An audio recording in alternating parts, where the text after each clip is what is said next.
Is this thing on? Welcome back to Big Mouth and fancy seeing you here in June. A very welcome, my friends, and especially my enemies. Come in, sit down, no touching. I don't do the touching, and welcome to Tuesday's edition of the Doctor Who Daily. If you're feeling charitable, please smash that subscribe button, smash that like button, and after this video, don't stop the video.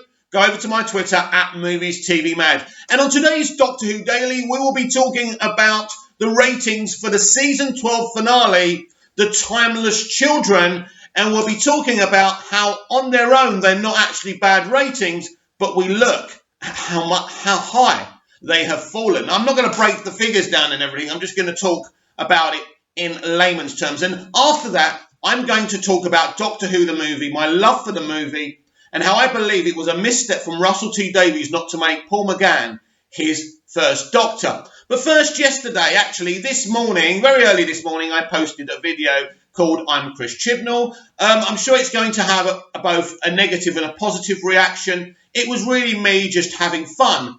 But ultimately, like all comedy, there's an element of truth in it. And I believe that's how Chris Chibnall and the BBC and other showrunners view us fans. They don't care. They don't care because they're bulletproof, because they get the license fee. They can do whatever they want, and we can complain and complain and complain, and it really doesn't matter. So I did it kind of saying, this is how I think, how they feel about us. They don't have love for us.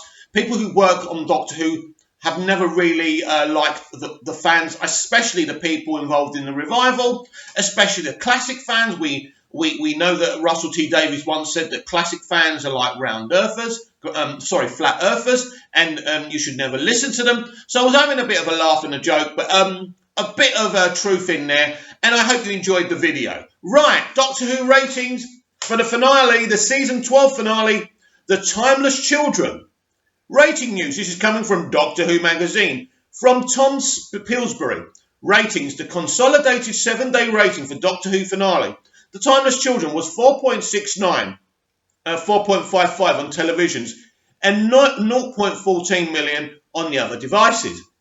It was the 30th most watched programme of the week across all television. So basically, we've been getting this consistency this year of it being the 30th, the 35th most watched TV show. First of all, Doctor Who under Russell T Davies and on a lesser extent Stephen Moffat was one of the top 10, one of the top 5 most watched TV shows. And this is where we are now. So these ratings on their own are not bad at all. If you show them to someone, an expert, they say, wow, that's pretty solid. That's okay. Sunday night, pretty good. On average, on par with Sunday nights, okay. We already know that the Antiques Roadshow got more viewers than The Timeless Children. Now, I don't know if the Antiques Roadshow has always had more ratings than Doctor Who. That's something I can't go into, so I can't even tell you if that's a good thing or a bad thing. Again, on its own, it doesn't look good. Right. Jodie Whittaker's first episode, The Woman Who Fell to Earth, had around, 10 million viewers. And now I said at the time, as impressive as that was, and we all said it, how many of those viewers are going to stay?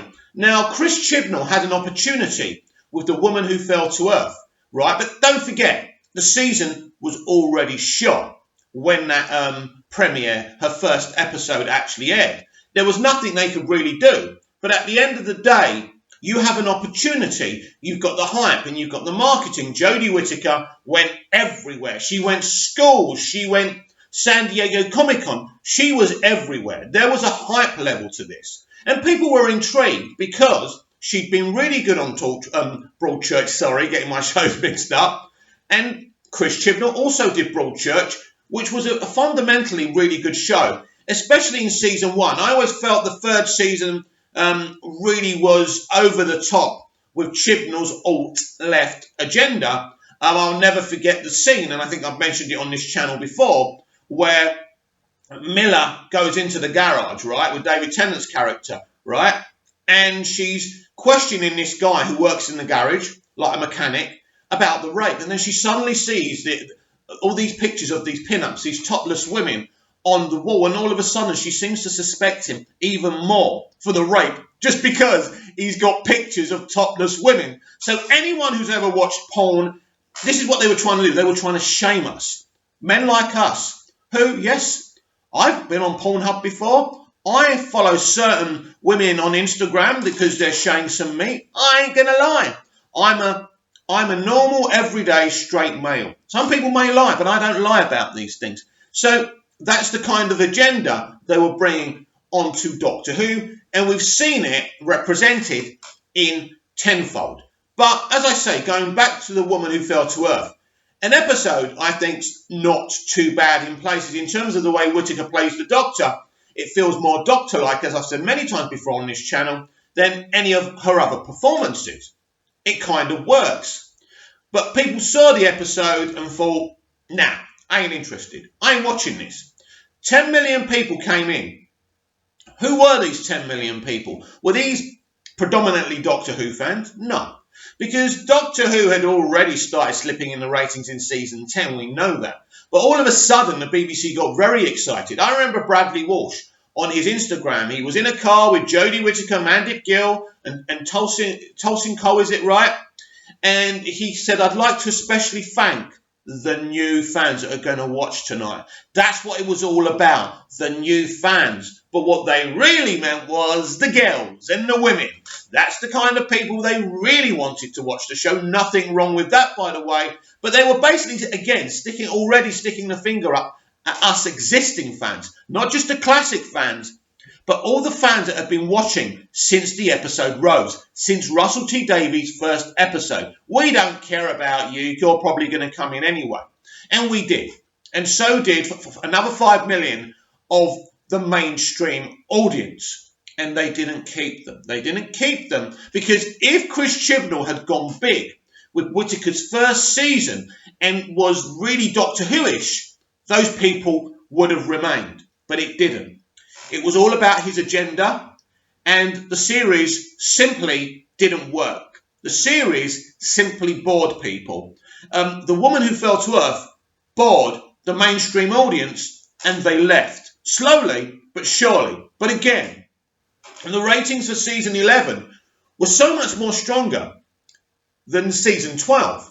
Why is that? Well, people had experienced what Chibnall had to offer and weren't happy. Now, the premiere, I think, had about, it did a lot better than the rest of the series. And I think part 2 had slipped a little bit, but people were certainly intrigued by the cliffhanger. But slowly but surely, episode 3, which is Orphan 55, which is the one most people can't stand the most, that really wasn't going to captivate any audience to keep on coming back. And the ratings kept on falling and falling. As I say, season 12's ratings are not a disaster on their own. But when you see where the show was, when Jodie Whittaker first episode aired, there was a situation where you could have kept your audience, and you didn't. You didn't go big enough. You didn't go strong enough. Doctor Who would have been in a hell of a strong position here. You didn't flesh out your Doctor. You didn't flesh out your companions. You got yourself in a bit of trouble. Now, as controversial as being a boring season of Doctor Who was, mostly I think we were just like, I can't be bothered. But then we all came back for Spyfall, right? And it was very exciting. It was a lot faster paced, and we had the reveal of the Master. All of a sudden, we were all excited to be watching Doctor Who again. But Chibnall did what Chibnall's always done since the very first day he ran Doctor Who. He went big, but then he went small again. And as I say, the small standalone episodes mainly don't work because his characters, his regular characters, the Doctor, her companions, can't sell the show, right? And that's the problem. And this is why these numbers have fallen. Now, as I say again, these numbers on their own are good numbers, but they're falling and they're falling and they're falling. But the big test will be for the Christmas special.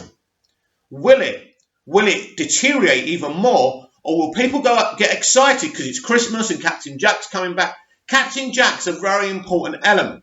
People like him, right? People came in. There was a little bit of a jump in The Fugitive of the Judoon because people knew he was coming back.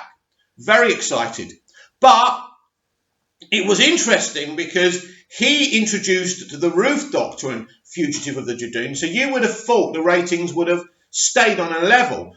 But what happened is they went back down to normal, averaging around 5 million again. So what actually happens is people only came in for Captain Jack and didn't stay for the Doctor Roof arc. In fact, the Doctor Roof arc did nothing in that episode in terms of garnering excitement. It garnered my excitement, but I was someone who was already watching. But it didn't garner the ratings to remain as high, because they did jump up a little bit for the Fugitive of the Judoon, but they didn't remain. So it goes to show you, unless he does something with saying that RTD did, or bringing River Song back. I called her River Pond yesterday. I can't believe I did that. Anyway, yeah, my memory is so shit with names, even on my favourite show. He would have to keep on bringing people back, the successful characters back, right? And you've got a kind of EastEnders situation there. We've seen it a lot in EastEnders in the past 20 years. It's not the same show it used to be. And they've kept on having to bring back older characters, more popular characters. But because they're no good with characters anymore, they ruin those characters. The return of Nick Cotton was a great example of that. But we're not here to talk about EastEnders. So in the end, the show becomes a bad impression of itself. So now the BBC are under a lot of pressure.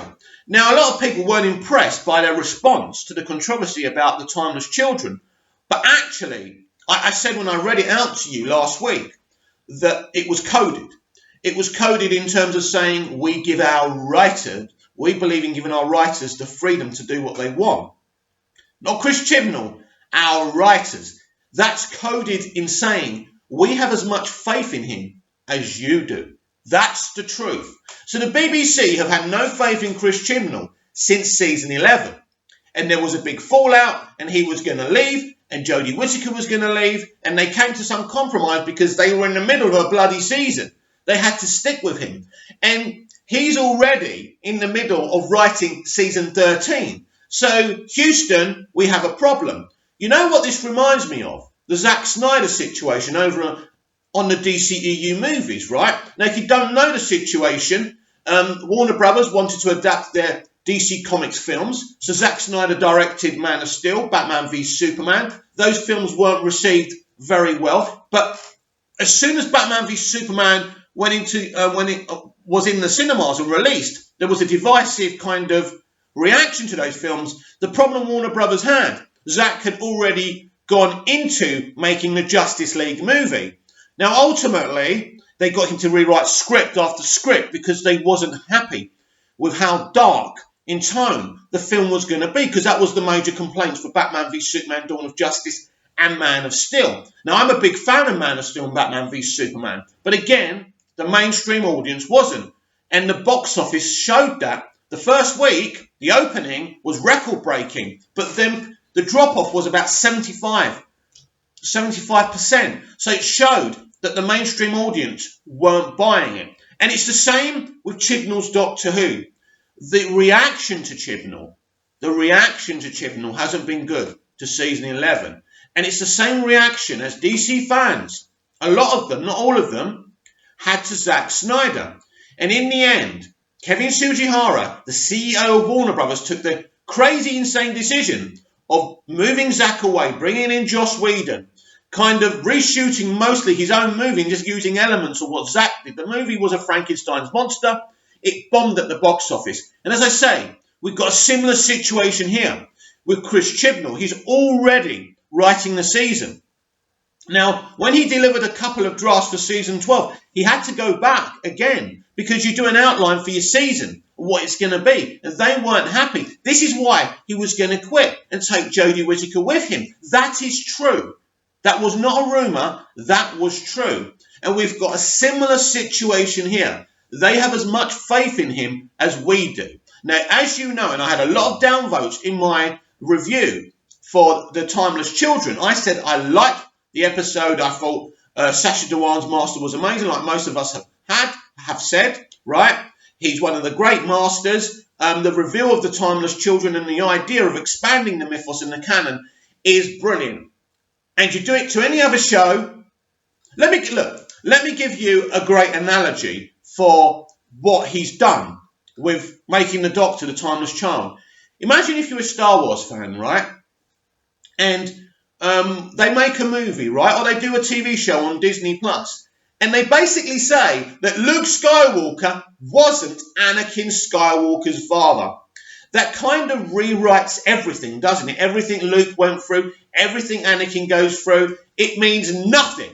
And they're saying, yes, but we're expanding the canon. So although I like what Chibnall's done and the potential it holds for the future, I understand how you lot feel who don't like it and are so heartbroken about it. Don't think I don't understand that element. Sometimes I can be dismissive of people, but sometimes we have to sit down and think. And ultimately, as much as I like what Chibnall did, as I said at the time, I have to question him for doing it. Nobody asked for it. Nobody wanted it. Not even me. What you've done is damage things because you do pose a lot of questions. I've also said that I'm not necessarily convinced that the Doctor is the timeless child. The Master posed no evidence, gave no evidence to prove she is the timeless child. I think he's done that on purpose just in case he has to go back and backtrack from it, from a potential reaction, the reaction that he's got. And I think even the BBC are probably saying now, you know what, Chris, we can't do this. We can't go forward with this. Again, that's a problem because that ruins his plans for season 13 and maybe beyond and even the 60th anniversary because I think it's all going to tie in, right? So that's my analogy, comparing it to Luke Skywalker and Anakin Skywalker not being father and son. So you do kind of change, if the Doctor actually is the timeless child, you do change things. As much potential as the idea has. She's not from Gallifrey anymore, right? She was, and it changes everything. It does change a lot of things and everything you believed. And I know when people say, but what about when Clara went in the time stream? And I've defended that by saying, well, they didn't think of the idea at the time. But you don't look at it in that way. You look at it within the story and within the narrative. It opens up a lot of questions. Questions he's not necessarily going to answer. He hasn't answered where in the timeline Sacha Dhawan's Master's coming in. He's actually already said, well, let people, think about that themselves. So that's kind of, you're not going to answer that either. Now, I don't like spoon-fed fans who want to know everything, right? The ins and outs and everything. But that's kind of important, what Master Dhawan is, right? Is he after Missy? Is he John Sim? Because John Sim was barely alive at the end of, I forgot, the season 10 finale, right? So he was kind of alive and Missy was dead, right? So he could have regenerated into Dhawan. So that's the way of explaining it. But they don't say anything. And there's Mystery Box, and I like Mystery Box, but then there's going too far with the Mystery Box. So he has really put himself in a position where, look, all showrunners, all creators have fans questioning them and saying, I don't agree with that. It's interesting, because I was thinking yesterday, I was listening to some Doctor Who music, and it reminded me of the first Doctor Who concert they had on Christmas Day on 2006 on BBC One. It had actually been recorded several months before, right? But they actually had it on Christmas Day. And I remember Russell T Davies sitting there showing us a clip of the Runaway Bride, which was going to air later that day on Christmas Day. And the way Russell spoke, it was exciting. Now, I know when people saw that episode, some people didn't warm to Donna. Some people thought she was too loud, too common. I loved Donna because she felt like a lot of women that I knew in the real world. And I loved that, the idea of someone like that travelling with the Doctor, and the Doctor inspires her to be less angry and not hate as much. And that was a beautiful arc. But I loved that episode, and I loved watching the Doctor Who concert. And there was this love for Doctor Who and this love for what RTD was doing. We didn't always agree with him, especially the classic fans. No, this isn't the same show, blah, blah, blah. But ultimately, no matter how much you moaned classic series fans, right, you loved what Russell T Davies did on the most part. He brought the show into the 21st century and he expanded on it. But what Russell always made sure he did, that you could watch his Doctor Who, but it never ruined your enjoyment of previous Who, of classic Who, of Doctor Who the movie. He shot nothing down. And I think the toxicity only began with the fans and the creatives and the BBC once Stephen Moffat took over, because he started, didn't he? He started trying to find, asking the question, Doctor Who? Literally. Which really is something we never wanted to know or needed to know, did we? It's an interesting question, but Moffat kept on asking it. And he did a lot of things that upset people. And he even had to come off Twitter because he knew it. He over-egged the pudding. He wound people up too much. And I think him and Gatiss liked that. And that's why I did it in my comedy sketch pretending to be Chris Chibnall yesterday. Because I think that's their mentality. Let's wind these fuckers up. Where Russell T Davies was not necessarily got respect for the fans. I've already said what he said about classic fans being like flat earthers, right? But he never wanted to do anything. He never took his ego. I know he could do things like, I don't want to go, a parallel with him leaving and things like that. But it works because each Doctor is his or her own person. It's still the same person, but their individual caricatures in the way each time they regenerate. So that version of the Doctor doesn't want to go, and that's fine. And I love the emotional regeneration scenes that people like Tennant did and Smith did and Capaldi did. People said it was too much. I didn't think it was too much. I think it works. You want a grand goodbye for that. And one of the other things I said as well, I remember Eccleston regenerating into Tennant. And when he smiles, it's like he's smiling at us and saying, do you know what? It's me. I'm still your friend. I'm still here. And that smile disarmed you a bit for the next episode. And it took me ages to get into Tennant's Doctor. I loved him. I still loved him. That's the difference between maybe his Doctor and Capaldi's Doctor. I found it hard to get into that Doctor, even though I loved Capaldi's performance. And I think Capaldi, in his own rights, is a great Doctor. I just never really got into his Doctor. But I find myself now going back and watching those episodes, especially now the way Doctor Who is, you warm more to that because you realise that actually is how Doctor Who can be and should be, right? And I just feel that if you compare what Chibnall's doing to what the others have done since the show's been revived, or even if you go back as far back as I'll get my words out in a minute, an unearthly child. It's Doctor Who and it works. It's magical and it's beautiful. So there comes the situation now where the BBC and Chris Chibnall will be in an impasse like they were during shooting of season 11. I think big decisions are going to have to be made. I don't think anything's going to happen right now. I think they're going to focus on the Christmas special and see who's watching it. But ultimately, the best thing they can do is announce that him and Jodie are leaving at the end of season 13. And if they don't, and they insist on this way and style of making Doctor Who, they are slowly but surely going to kill the show. And that would be sad, because it shows how strong Doctor Who is. It can still bring in 5 million viewers when there's such a divisive, toxic nature towards the person writing it, sitting in the showrunner's chair. That shows how powerful and popular this show and endearing and, long-lasting this show is. So let's finally today, this video is going on longer than I thought, but I'm not going to cut it short. We're going to carry on. You've probably all left by now. It doesn't matter. I'll talk to myself. So Doctor Who the movie had definitely a divisive reaction, didn't it? Doctor Who the movie is something I thoroughly enjoyed. I know I'm one of the few who enjoyed it. Not just Paul. A lot of people love Paul McGann but didn't like the movie.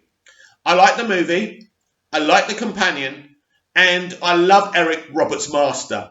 As unmaster as he is, in a lot of ways, in other ways, he's totally the master. Now, I know he doesn't really have any kind of fleshing out as a character, but I liked it. He's a good villain. And I love him and the Doctor standing toe-to-toe. I like his plan and I like what he does. It's brilliant. I enjoy the fact that we see Sylvester McCoy and there's that continuity. And then we see McCoy become McGann. And I love the regeneration. And McGann really is a Hollywood-style Doctor, because this is a Hollywood-made Doctor Who. This was if this was a pilot, not a movie really. This pilot, if it was successful, they were going to turn it into a TV show on an American network, right? I think it was ABC, I can't remember. There's some great documentaries on this Blu-ray actually, and there's a lot of talk about how difficult it was to actually make this. But the guy who wrote this, and I can't remember if he was a Doctor Who fan, but at the end of the day, right, this is a great episode of Doctor Who, whether you class it as a movie or not. And I liked it. I liked it a lot. I thought it had a lot going for it. And this was really the beginning of, it wasn't officially the beginning of New Who, but it showed you what a Doctor Who with all the bells and whistles could do. I loved the TARDIS, right? And I loved some of the concepts they introduced. And as I say, McGann was amazing. So now we go on to Russell T Davies. He was constructing and developing a Doctor Who revival. Now, he always explained in Doctor Who Confidential that he didn't see the need of bringing Paul McGann back to regenerate into Christopher Eccleston. And because of that decision, Moffat was able to take the decision and introduce the John Hurt Doctor, blah-de-blah-de-blah. Right? I get that. I think that Paul McGann should have been the Doctor in the first season of the revival. At least the first season of the revival. And I think it was a mistake. I don't understand RTD's mentality, and I love RTD. I love what he did. He gave us such a beautiful revival. It was Doctor Who in the 21st century, and I love it. And I can't compliment him higher for it. But I don't know why he took the decision to recast, because Paul McGann was still quite a young man. He could have done a season. He could have worked with Billy Piper. He could have worked within the framework of what RTD was going to do with the revival of Doctor Who. But instead he went for Christopher Eccleston, a Doctor I love. A Doctor I love, and it would have been amazing if he'd done 3 or 4 more seasons, right?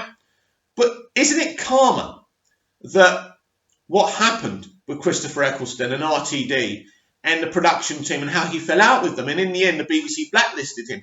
Isn't it karma a little bit? Not that I wish these things on anyone, because I loved the first season of the revival. It's brilliant. And they all did well. Without Christopher Eccleston, those foundations are not there, right? 8 million people tuned in to see Rose. That's amazing, because the interest level wasn't really there for Doctor Who. So they did some pretty good marketing. They made it look modern and new, and people were intrigued. So that was a great start, right? And it worked. But I still believe that Paul McGann should have been the Doctor for that one season, right? Because Eccleston only did one season anyway, right? Maybe that wasn't the original plan, and he could have regenerated into David Tennant. So I believe that's a mistake. I was always disappointed in that, and I was always disappointed that Paul never got his own season, his own series, because he was fantastic in one movie. And as I say, I know it's an unpopular opinion, but I think this is great. This is great modern Doctor Who. Yes, it has issues. He says he's half human on his mother's side. We don't know how true it is. I don't care whether it is or not. Those things don't bother me.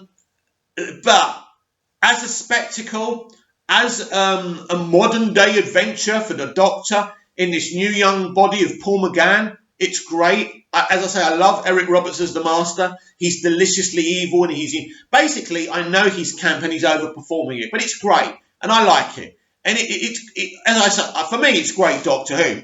And I just feel, I know he's done a lot of Big Finish, and I know he did Night of the Doctor, which he proved. More proof. I mean, thank you, Stephen Moffat, for actually doing that, bringing him back. So important that he gets paid the respect. And I'm glad that he's done loads of Big Finish and will continue to do so. But at the end of the day, Paul McGann did nothing wrong. Paul McGann was loved by everyone, even though many Doctor Who fans didn't like Doctor Who the movie. There was no reason not to cast him as his Doctor. It would have worked. There would have been continuity there. Not that there's any issues with Eccleston being the Doctor. He is the Doctor. He's a great Doctor. You see him as the Doctor. And of course, I wouldn't want to cancel out Eccleston, but if McGann gets the gig, then we wouldn't have even thought of Eccleston, right? And I just feel that Paul McGann deserved better. Paul McGann is a great Doctor, and he deserved to have one series. And I will never understand why Russell T Davies didn't bring Paul McGann in for that connectivity. Maybe he felt he was a divisive Doctor because people didn't like the movie. I get the impression that Russell T Davies didn't like the movie. maybe that's so, right? But I think Paul would have been great. Anyway, I want to know what you feel. Are you upset that the ratings are not very good? As I say, on their own, they're strong ratings, but it's the way they're falling, and it's the amounts they're falling in, and we have to wait and see till Christmas to see what happens with the ratings. And if they keep on dropping in this alarming scale, then that's trouble for Doctor Who. And that's why I say the BBC need to act as soon as possible. Unfortunately, Chris Chibnall does need to be removed, and they need to think again about what this show needs to be for the future. But he is going to do a season 13. It looks like Jodie Whittaker will return for a season 13. It looks like, it looks like Tolson Cole and Bradley Walsh are leaving, which leaves Yaz. Let's hope we can get a good relationship and, dynamic between the Doctor and Yaz next year. Not a romance, but who knows? At this point, does it even matter? But I think season 13, they all need to move on, and we really need to focus on making Doctor Who again. Comment down below, like, share and subscribe, and I'll be back tomorrow with even more Doctor Who Daily. See you again soon.